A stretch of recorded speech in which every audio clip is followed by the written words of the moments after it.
항상 변할 듯 변하지 않고 이 좋다가 안 좋다가를 반복하니까 이런 제 모습에 답답하고 저는 영적으로 더 갈급하기만 했습니다.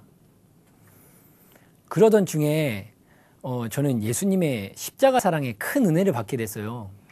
나 같은 죄인을 위해서 예수님께서 십자가에 죽으시고 부활하셨는데 그게 끝이 아니라 나의 옛사람도 2000년 전 예수님과 함께 십자가에 죽이시고 부활하실 때 함께 살리셨다는 이 말씀이 저에게 너무나도 은혜가 됐어요. 이러한 죄인에게 베풀으신 그 사랑이 얼마나 큰 사랑인지 처음으로 깨닫게 됐어요. 이렇게 매일 감격 가운데 예수님을 따라 열심히 살았는데요. 그런데 몇 개월이 지나서 제 안에 그렇게 뜨거웠던 감격이 식어지더라고요. 그리고 그렇게 자신했던 믿음이 죄의 유혹과 문제들 앞에 힘없이 무너져버리는 저를 보면서 너무나 실망스러웠어요. 그러던 중에 춘천 한마음교회를 알게 됐어요. 기쁨이 넘치고 복음에 큰 확신에 찬 성도들을 보면서 진짜 신선한 충격을 받았어요. 야, 근데 예배를 드리면 드릴수록 좀 이상한 거예요. 아니, 목사님께서는 계속 부활하신 예수님을 말씀하시더라고요. 예수님의 부활이 증거다. 부활로 성경 전체를 믿을 수 있다. 뭐 요나의 표적 밖에는 없다고 하는데 아니 다 아는 부활을 뭐가 그리 중요하다고 저렇게 계속 얘기하나.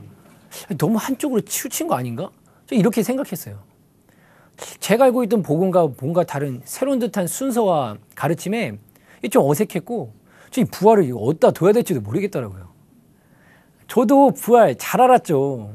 저도 부활절만 되면 아이들 데리고 나가서 외침 전도를 할 정도로 부활절을 중요하게 여겼거든요. 아니 이랬던 나도 부활 안다.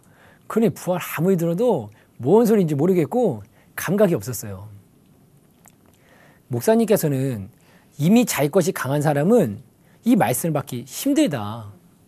마음을 낮추고 성령님께 의뢰해야 된다. 이렇게 말씀하시는 거예요. 저는 어느 순간 제가 경험한 체험과 은혜들로 제 마음이 높아 있더라고요. 그래서 저는 주님께 주님, 제 마음을 낮춰주세요. 성령님, 저도 여기서 말하는 부활이 무엇을 말하는 것인지 깨닫게 해주세요. 하면 낮은 마음으로 간절히 기도했습니다.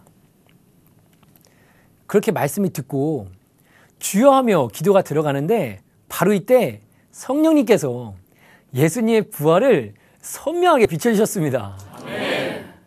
십자가에서 다 도망갔던 제자들이 며칠 뒤에 내가 십자가 지겠다고 달려가는 것을 보면서 그동안 그냥 막연하게 알고만 있던 예수님의 부활이 제 앞에 선명하게 비춰진 거예요. 야, 예수님이 진짜 부활하셨구나. 예수님의 부활로 복음이 쫙 비춰지는데 충격이었어요. 예수님의 부활로 예수님이 누구신지가 정확하게 보이는 거예요. 부활하신 예수님이 하나님이구나. 그렇다면 이분을 믿지 않고 내가 주인된 죄를 회개하고 부활하신 예수님을 내 마음의 주인으로 믿어야 구원을 받는 것이구나. 부활로 예수님이 하나님이라는 것이 확증이 되니까 십자가가 정확히 보이는데요. 십자가에서 죽으신 예수님의 피가 하나님의 피고 그 예수님의 죽음은 나를 향한 영원한 하나님의 사랑임이 확증된 거였어요. 야, 이 모든 것이 다 연결이 되면서 이게 선명하게 보였습니다. 이 예수님을 하나님이라고 믿는다고 하면서 왜 예수님이 하나님인가? 저희가 한 번도 고민해 본 적이 없었어요. 그런데 생각해 보니까 2000년 전 이스라엘 청년을 나의 주인이다, 나의 하나님이다, 그냥 그렇게 믿을 수 있는 게 아니더라고요. 근데 저는 아무 생각 없이 그냥 어렸을 때부터 그렇게 들었으니까 그냥 그렇게 알고 있었던 거예요. 그런데 하나님께서는 그냥 그렇게 믿게 하지 않으셨더라고요. 이 세상에 모든 사람들이 다 예수님을 믿을 수 있는 확실한 증거를 주고 가셨더라고요. 네. 그것이 바로 예수님의 부활이었습니다. 네. 이 부활의 증거를 통해 예수님을 믿으라고 하신 거였어요. 그런데 전 지금까지 부활의 증거가 아닌 제 신앙적 체험과 제 느낀 감정을 만족시키는 은혜들로 제 믿음을 채우려고 했던 거였어요. 그러니 이것은 언제든지 파도가 치면 무너질 수밖에 없는 모래 위에 지은 집이었던 거죠. 완전 신앙의 근본 자체가 잘못됐다는 것을 알았습니다.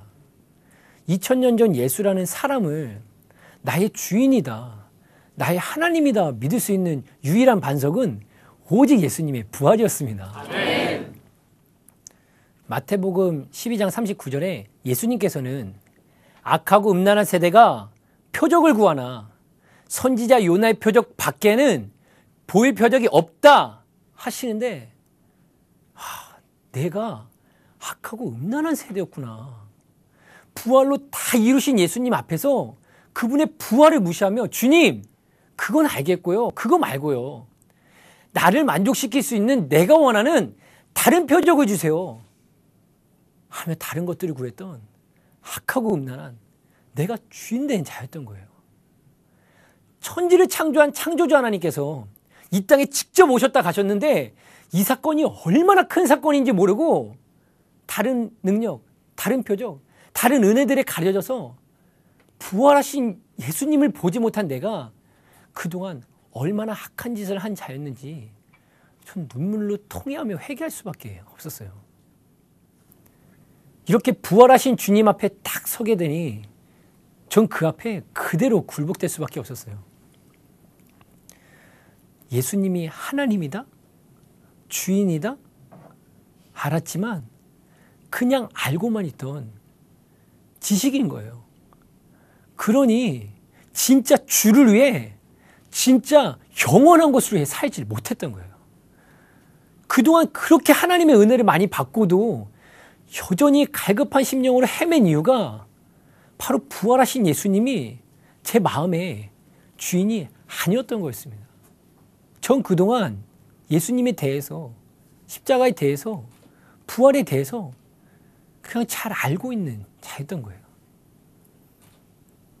그러나 이젠 예수님의 부활로 승부수를 낼 수가 있어서 누굴 만나든 그 자리에서 성경만 가지고 담대하게 복음을 증거하는 자가 되었습니다. 아멘. 제자들이 맞대안을 세우는데 그 자리에 부활을 증언할 증인을 세우는 것을 보면서, 이야, 이 자리가 내 자리다. 이젠 이 복음을 들고 교회 사도들과 같이 살아나신 예수님을 증거하는 부활의 증인으로 기쁘게 사명을 감당할 삶을 살겠습니다.